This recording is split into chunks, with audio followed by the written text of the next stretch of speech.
सुप्रभात बच्चों, मैं समिता रानी राजकीय वरिष्ठ उपाध्याय संस्कृत विद्यालय साबुआना से। आज हम आपकी हिंदी की पाठ्य पुस्तक वसंत भाग 1 का 6ठा अध्याय पढ़ेंगे, जिसका शीर्षक है पार नज़र के, और इसे लिखा है जयंत विष्णु नार्लीकर ने।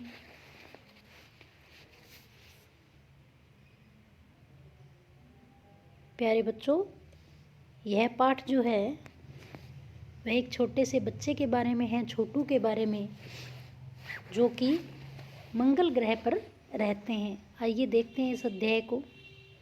वह एक सुरंगनुमा रास्ता था। आम आदमी के लिए इस रास्ते से होते हुए जाने की मनाही थी। एक गुफादार रास्ता था और उसमें से हर कोई व्यक्ति नहीं जा सकता था। लेकिन छोटू ने एक दिन अपने पापा का सिक्योरिटी पास लिया और जा पहुंचा सुरंग में। फिर प्यारे बच्चों, एक दिन छोटू ने क्या किया, अपने पापा का जो सुरक्षा कार्ड था वह लिया और सुरंग में चला गया। फिर क्या हुआ, छोटू कितनी बार कहा है तुमसे कि उस तरफ मत जाया करो। फिर पापा क्यों जाते हैं उस तरफ रोज़ रोज़? पापा को काम पर जाना होता है। रोज़ाना यही वार्तालाप यानी बातचीत हुआ करता छोटू की माँ और छोटू के बीच। उस तरफ एक सुरंगनुमा रास्ता था, यानी गुफादार रास्ता था, और छोटू के पापा इसी सुरंग से होते हुए काम पर जाया करते थे। आम आदमी के लिए इस रास्ते से जाने की मनाही थी। आम आदमी इस रास्ते से नहीं जा सकता था। चंद चुनिंदा लोग ही, यानी कुछ चुने हुए लोग ही इस सुरंगनुमा रास्ते का इस्तेमाल यानी प्रयोग कर सकते थे, और छोटू के पापा इन्हीं चुनिंदा लोगों में से एक थे। आज छुट्टी थी और छोटू के पापा घर पर ही आराम फरमा रहे थे। नज़र बचाकर चोरी छिपे छोटू ने पापा का सिक्योरिटी पास हथिया ही लिया, यानी चुरा लिया, और चल दिया सुरंग की तरफ। वैसे तो उनकी पूरी कॉलोनी ही ज़मीन के नीचे बसी थी, यानी ये लोग कहाँ रहते थे? मंगल ग्रह पर रहते थे। यह जो सुरंगनुमा रास्ता था, अंदर दिए जल रहे थे और प्रवेश करने से पहले एक बंद दरवाजे का सामना करना पड़ता था। दरवाजे में एक खांचा बना हुआ था, यानी एक स्थान था। छोटू ने उस खांचे में कार्ड डाला और तुरंत दरवाज़ा खुल गया। अब छोटू ने सुरंग में प्रवेश किया। अंदर वाले खांचे में सिक्योरिटी पास आ पहुंचा था, उसे उठा लिया। कार्ड उठाते ही दरवाज़ा बंद हो गया। छोटू ने चारों तरफ नज़र दौड़ाई। सुरंगनुमा यह रास्ता ऊपर की तरफ जाता था, यानी ज़मीन के ऊपर का सफ़र कर आने का मौका मिल गया था। मगर कहाँ, मौका हाथ लगते ही फिसल गया।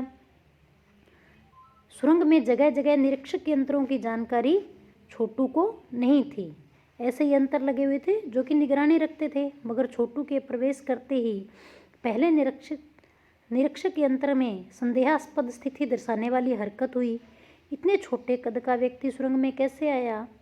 दूसरे निरीक्षक यंत्र ने तुरंत छोटू की तस्वीर खींच ली। किसी एक नियंत्रण केंद्र में इस तस्वीर की जांच की गई और खतरे की सूचना दी गई। इन सारी गतिविधियों से अनजान छोटू आगे बढ़ रहा था। तभी जाने कहाँ से सिपाही दौड़े चले आए, छोटू को पकड़कर वापस घर छोड़ आए। घर पर माँ छोटू का इंतजार कर रही थी। बस छोटू की खैरियत न थी। छोटू के पापा न होते तो छोटू का बचना मुश्किल था। छोड़ो भी, मैं इसे समझा दूंगा सब, फिर वह ऐसी गलती कभी नहीं करेगा। पापा ने छोटू को बचा लिया। बोले, छोटू, मैं जहाँ काम करता हूँ वह क्षेत्र ज़मीन से ऊपर है। क्षेत्र यानी वह स्थान क्या है? ज़मीन से ऊपर है। आम आदमी वहाँ नहीं जा सकता। क्यों नहीं जा सकता? क्योंकि वह वहाँ के माहौल में जी नहीं सकता। तो छोटू पूछता है, तो फिर आप कैसे जाते हैं वहाँ?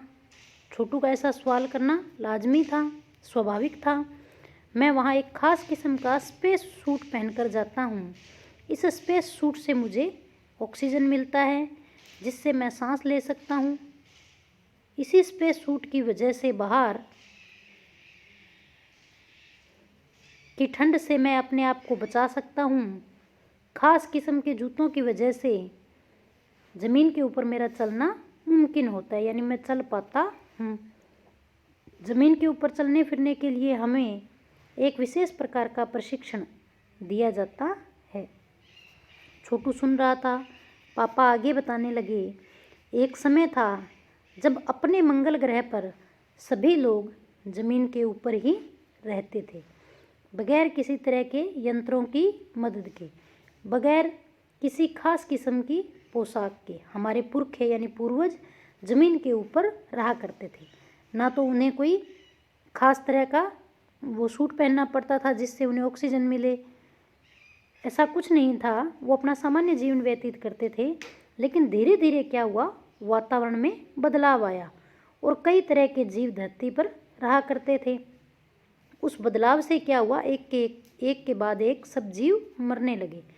इस परिवर्तन की जड़ में था सूर्य में हुआ परिवर्तन, यानी सूर्य में बदलाव हुआ। सूर्य जो हमें रोशनी देता है, जिससे हमें उष्णता मिलती है, इन्हीं तत्वों से जीवों का पोषण होता है। और सूरज में परिवर्तन होते ही क्या हुआ, यहाँ का जो प्राकृतिक संतुलन था वह बिगड़ गया और प्रकृति के बदले हुए रूप का सामना करने में यहाँ के पशु पक्षी, पेड़ पौधे और अन्य जीव अक्षम साबित हुए, यानी वो सक्षम नहीं थे। केवल हमारे पूर्वजों ने इस स्थिति का सामना किया। अपने तकनीकी ज्ञान के आधार पर हमने ज़मीन के नीचे अपना घर बना लिया। ज़मीन के ऊपर लगे विभिन्न यंत्रों के सहारे हम सूर्य शक्ति, सूर्य की रोशनी और गर्मी का इस्तेमाल करते आ रहे हैं। इन्हीं यंत्रों के सहारे हम यहाँ ज़मीन के नीचे जी रहे हैं। यंत्र सुचारू रूप से चलते हैं, यानी सही तरीके से चलते रहें। इसके लिए हमें बड़ी सतर्कता यानी सावधानी बरतनी पड़ती है।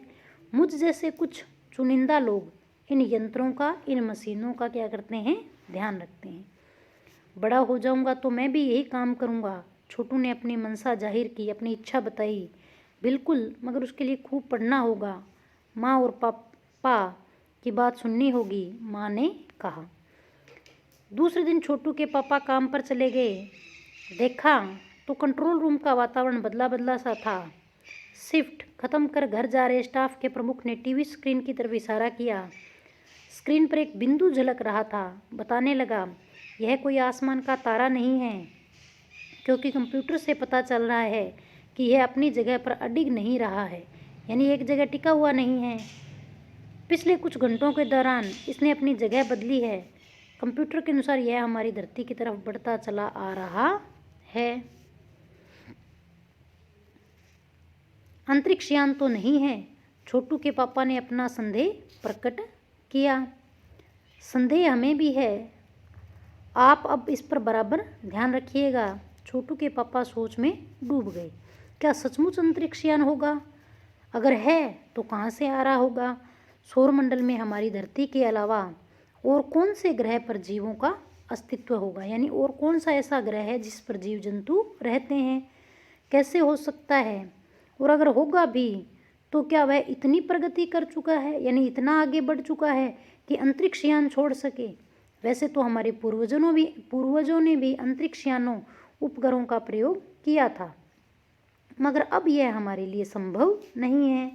उसके लिए आवश्यक मात्रा में ऊर्जा तो हो। काश इस नए मेहमान को नज़दीक से देखा जा सकता। हाँ, अगर वह इसी तरफ आ रहा होगा तब तो यह संभव हो सकेगा। देखें, अब अंतरिक्ष यान में एक यांत्रिक हाथ बाहर निकला। यांत्रिक यानी मशीनी हाथ। हर पल उसकी लंबाई क्या थी, बढ़ती ही जा रही थी। छोटू के पापा ने अवलोकन जारी रखा। अवलोकन यानी देखना जारी रखा। कॉलोनी की प्रबंध समिति की सभा बुलाई गई थी। अध्यक्ष भाषण दे रहे थे। हाल ही में मिली जानकारी से पता चलता है कि 2 अंतरिक्ष यान हमारे मंगल ग्रह की तरफ बढ़ते चले आ रहे हैं। इनमें से एक अंतरिक्ष यान हमारे गिर्द चक्कर काट रहा है। कंप्यूटर के अनुसार ये अंतरिक्ष यान नज़दीक के ही किसी ग्रह से छोड़े गए हैं। ऐसी हालत में हमें क्या करना चाहिए? इसकी कोई सुनिश्चित योजना बनानी जरूरी है। नंबर 1, आपका क्या ख्याल है? यानी कोई ग्रह जो था वो मंगल ग्रह की ओर बढ़ रहा था, तो वह अपनी सुरक्षा को सुनिश्चित करने की योजना बना रहे थे। कॉलोनी की सुरक्षा की पूरी जिम्मेदारी नंबर 1 पर थी। उन्होंने कुछ कागज समेटते हुए बोलना आरंभ किया। इन दोनों अंतरिक्ष यानों को जलाकर खाक कर देने की क्षमता हम रखते हैं, मगर इससे हमें कोई जानकारी हासिल नहीं हो सकेगी। नंबर 1 ने क्या कहा कि हम इन यानों को जला सकते हैं, लेकिन फिर हमें पता नहीं चलेगा ये कौन है और कहाँ से आए हैं। अंतरिक्ष यान बेकार कर ज़मीन पर उतरने पर मजबूर कर देने वाले यंत्र हमारे पास नहीं हैं। हालांकि अगर ये अंतरिक्ष यान खुद ब खुद ज़मीन पर उतरते हैं तो उन्हें बेकार कर देने की क्षमता हम में अवश्य है। मेरी जानकारी के अनुसार इन अंतरिक्ष यानों में सिर्फ यंत्र है, किसी तरह के जीव इनमें सवार नहीं हैं। नंबर 1 की बात सही लगती है। नंबर 2, एक वैज्ञानिक थे, वे बोले, हालांकि यंत्रों के बेकार कर देने में भी खतरा है। इनके बेकार होते ही दूसरे ग्रह के लोग हमारे बारे में जान जाएंगे। अगर वो यंत्र खराब कर देते हैं तो दूसरे ग्रह वालों को पता चल जाएगा कि वहाँ पर कोई न कोई है। इसलिए मेरी राय में हमें सिर्फ अवलोकन करते रहना चाहिए, यानी देखते रहना चाहिए। जहाँ तक हो सके हमें अपने अस्तित्व को छिपाए ही रखना चाहिए, क्योंकि हो सकता है जिन लोगों ने अंतरिक्ष यान भेजे हैं वे कल को इनसे भी बड़े सक्षम अंतरिक्ष यान भेजे। हमें यहाँ का प्रबंध कुछ इस तरह रखना चाहिए जिससे इन यंत्रों को यह गलतफहमी हो कि इस ज़मीन पर कोई भी चीज़ इतनी महत्वपूर्ण नहीं है जिससे वे लाभ उठा सकें। अध्यक्ष महोदय से मैं यह दरख्वास्त करता हूँ कि इस तरह का प्रबंध हमारे लिए यहाँ किया जाए। नंबर 3, सामाजिक व्यवस्था का काम देखते थे। उनकी बात की जवाब में अध्यक्ष कुछ बोलने ही जा रहे थे कि फ़ोन की घंटी बजी। अध्यक्ष ने चोंगा उठाया। 1 मिनट बाद सभा को संबोधित करते हुए उन्होंने कहा, भाइयों, अंतरिक्ष यान क्रमांक 1 हमारी ज़मीन पर उतर चुका है। वह दिन छोटू के लिए बड़ा महत्वपूर्ण दिन था। पापा उसे कंट्रोल रूम ले गए थे। यहाँ से अंतरिक्ष यान क्रमांक 1 साफ नज़र आ रहा था। कैसा अजीब लग रहा है यहाँ। इसके अंदर क्या होगा पापा? छोटू ने पूछा।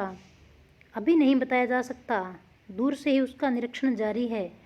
उस पर बराबर हमारा ध्यान है, उसके हर अंग पर हमारा नियंत्रण है। वक्त आने पर ही हम अपना अगला कदम उठाएंगे, छोटू के पापा ने बताया। उन्होंने छोटू को एक कंसोल दिखाया जिस पर कई बटन थे। अब अंतरिक्ष यान में एक यांत्रिक हाथ बाहर निकला।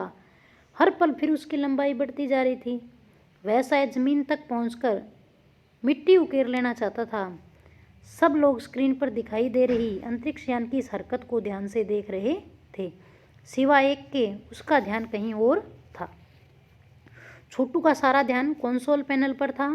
कंसोल का एक बटन दबाने की अपनी इच्छा को वह रोक नहीं पाया। वह लाल लाल बटन उसे बरबस अपनी तरफ खींच रहा था और सहसा खतरे की घंटी बजी। सबकी निगाहें कंसोल की तरफ मुड़ी। पापा ने छोटू को अपनी तरफ खींचते हुए एक झापड़ रसीद कर दिया और लाल बटन को पूर्व की स्थिति में ला रखा। छोटू को थप्पड़ क्यों पड़ा? क्योंकि उसने लाल बटन को दबा दिया। मगर उस तरफ अब अंतरिक्ष यान के उस यांत्रिक हाथ की हरकत सहसा रुक गई और यंत्र क्या हो गया? बेकार हो गया था। उधर पृथ्वी पर national aeronautics and space administration NASA द्वारा प्रस्तुत वक्तव्य में सबका ध्यान अपनी ओर आकर्षित कर लिया। नासा में एक बात बताई जा रही थी, क्या कि मंगल की धरती पर उतरा हुआ अंतरिक्ष यान वाइकिंग अपना निर्धारित कार्य कर रहा है। हालांकि किसी अज्ञात कारणवश अंतरिक्ष यान का यांत्रिक हाथ बेकार हो गया है। नासा के तकनीशियन, जो टेक्निकल व्यक्ति थे, इस बारे में जांच कर रहे थे तथा इस यांत्रिक हाथ को दुरुस्त यानी सही करने के प्रयास भी जारी हैं।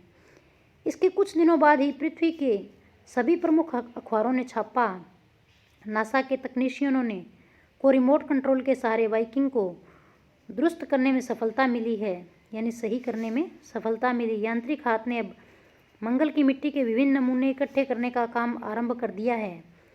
पृथ्वी के वैज्ञानिक मंगल की इस मिट्टी का अध्ययन करने के लिए बड़े उत्सुक थे। उन्हें उम्मीद है कि इस मिट्टी के अध्ययन से इस बात का पता लगाया जा सकेगा कि क्या मंगल ग्रह पर भी पृथ्वी की तरह जीव सृष्टि का अस्तित्व है? यह प्रश्न आज भी एक रहस्य है। तो प्यारे बच्चों, वह जो ग्रह था वह किस लिए भेजा गया था? यह जानने के लिए भी क्या मंगल ग्रह पर भी जैसे हम लोग पृथ्वी पर रहते हैं वैसे जीवन संभव है या नहीं। धन्यवाद।